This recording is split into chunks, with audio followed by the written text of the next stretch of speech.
چلوں، ایک بار محفل میں ایک دوست نے مجھ سے سوال کیا، کہنے لگے کاظمی صاحب یہ بتائیے کہ یہ دنیا اللہ نے اچھائی کے لیے بنائی ہے یا برائی کے لیے؟ تو ظاہر ہے کہ رب کائنات تو کوئی کام برائی کے لیے کرتا نہیں، بلکہ برائی کو اس کی ذات سے نسبت دینا بھی جائز نہیں۔ تو میں نے ان کو بتایا جب یہ کائنات اللہ نے بنائی تو یقیناً یہ دنیا اللہ نے اچھائی کے لیے بنائی۔ تو وہ صاحب کہنے لگے کہ کاظمی صاحب ذرا اپنے گرد و پیش میں نظر ڈالیے، آس پاس دیکھیے، دنیا کا جائزہ لیجئے، تو آپ بتائیں کہ دنیا میں اچھائی زیادہ ہے یا برائی زیادہ ہے؟ اس دنیا میں برائی زیادہ ہے اور اچھائی کم ہے، کافر زیادہ ہیں اور مومن کم ہیں، اور ماشاءاللہ مومنوں میں بھی دیکھوں تو وہاں پر متقی و پارسا کم ہیں اور خطاکار و گناہگار زیادہ ہیں۔ تو پتا چلا کہ دنیا میں اچھائی کم اور برائی زیادہ، تو دنیا تو اللہ نے بنائی اچھائی کے لیے، اچھائی کم ہو گئی برائی زیادہ ہو گئی، تو دنیا بنانے کا مقصد تو پورا نہ ہوا۔ اور اگر کوئی چیز اپنے مقصد تخلیق کو پورا نہ کرے، جس مقصد کے لیے وہ چیز بنائی گئی ہے، اگر وہ پورا نہ کرے تو الزام آتا ہے بنانے والے پر۔ قلم بنایا لکھنے کے لیے، اگر قلم نہ لکھے تو قلم کا قصور نہیں ہے، قصور ہوگا تو بنانے والے کا، جس نے کوئی ایسا نقص چھوڑ دیا، خامی چھوڑ دی کہ اب وہ قلم نہیں لکھتا۔ کپڑا بنا سطر پوشی کے لیے، اگر کپڑا اتنا باریک ہو کہ اس سے بدن نہ چھپے تو کپڑے کا قصور کیا ہے؟ قصور ہوگا تو بننے والے کا ہوگا۔ تو کوئی چیز اگر اپنے مقصد تخلیق کو پورا نہ کرے تو الزام آتا ہے بنانے والے پہ۔ دنیا بنائی اللہ نے، بنائی اچھائی کے لیے، اچھائی کم ہو گئی، برائی زیادہ ہو گئی، تو مقصد تخلیق کائنات تو پورا نہ ہوا، تو معاذ اللہ پھر الزام کہاں تک پہنچا؟ سوال تو بڑا مشکل تھا، بس اللہ نے مدد کی تو جواب دینے کے قابل ہو سکا۔ میں آپ کی خدمت میں بھی عرض کرتا ہوں، آج کل آپ بے شک لاہور جیسے شہر میں رہتے ہیں، لیکن اتنے بے خبر تو نہیں ہوں گے کہ آج کل گندم کی کٹائی کا موقع ہے۔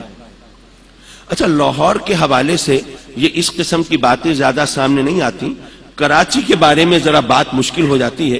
ایک دفعہ ہمارے کچھ عزیز کراچی سے آئے اور ان کے بچے کہنے لگے انکل ہم نے کماد کے شوگر کین کے کھیت دیکھنے ہیں۔ میں نے کہا کیوں بیٹے، اس میں کیا خصوصیت ہے؟ کہنے لگے ہم دیکھنا چاہتے ہیں یہاں کے لوگ کھیتوں میں کتنی چینی ڈالتے ہیں گنوں کو میٹھا کرنے کے لیے۔ تو اب یہ باتیں وہاں کے حوالے سے ہیں، لیکن لاہور کے رہنے والے تو الحمدللہ آپ سب جانتے ہیں کہ ہم گندم اگاتے ہیں، کھیت لہلہاتے ہیں، فصل پکتی ہے، پھر فصل کو کاٹتے ہیں، اسے تھریشر میں ڈالتے ہیں، اور تھریشر بھی عجیب سمجھدار قسم کی مشین ہے، وہ پہچانتی ہے یہ بھوسا ہے اور یہ دانا ہے، دانے علیحدہ نکال دیتی ہے، بھوسا علیحدہ نکال دیتی ہے۔ ایک طرف دانوں کا ڈھیر ہوتا ہے، دوسری طرف بھوسے کا ڈھیر ہوتا ہے۔ کچھ اندازہ ہے آپ کو کہ کون سا ڈھیر بڑا ہوتا ہے؟ واہ کیا بات ہے، بھوسے کا۔ تو گندم تو اگائی تھی دانوں کے لیے، اب دانے تھوڑے ہو گئے، بھوسا زیادہ ہو گیا، تو آئندہ پھر گندم تو نہیں اگانی چاہیے۔ آپ لاہور سے گئے کسی شہر دیہات میں، مہمان بنے، رات کو وہاں ٹھہرے، آپ کے دیہاتی دوست نے سوچا کہ شہر سے مہمان آیا ہے تو صبح ناشتے میں تازہ مکھن پیش کریں نہ کریں تو پھر مزہ تو نہیں آئے گا۔ اس نے رات کو دہی جمایا کہ صبح مہمان کو مکھن پیش کرنا ہے، صبح اٹھ کے دہی کو بلویا، دہی کو رڑکا، مکھن نکل آیا، مکھن تو اتنا سا نکلا اور لسی سے ساری چاٹی بھر گئی۔ ماشاءاللہ سبحان۔ دہی جمایا تھا مکھن کے لیے، مکھن تھوڑا ہو گیا، لسی زیادہ ہو گئی، تو پھر آئندہ دہی بھی نہیں جمانا چاہیے۔ لیکن لوگ بھی بڑے ضدی ہیں، روز دہی جما لیتے ہیں، ہر سال گندم اگا لیتے ہیں۔ نہیں بھائی، بات ضد کی نہیں ہے، بات دراصل یہ ہے کہ کبھی کبھار مقصد کو مقدار کے ذریعے نہیں ناپتے بلکہ معیار کے ذریعے ناپتے ہیں۔ یہ نہیں دیکھتے کہ چیز کتنی ہے، یہ دیکھتے ہیں کہ چیز کیسی ہے۔ سبحان اللہ، کیا بات ہے، ماشاءاللہ ماشاءاللہ۔ اللہ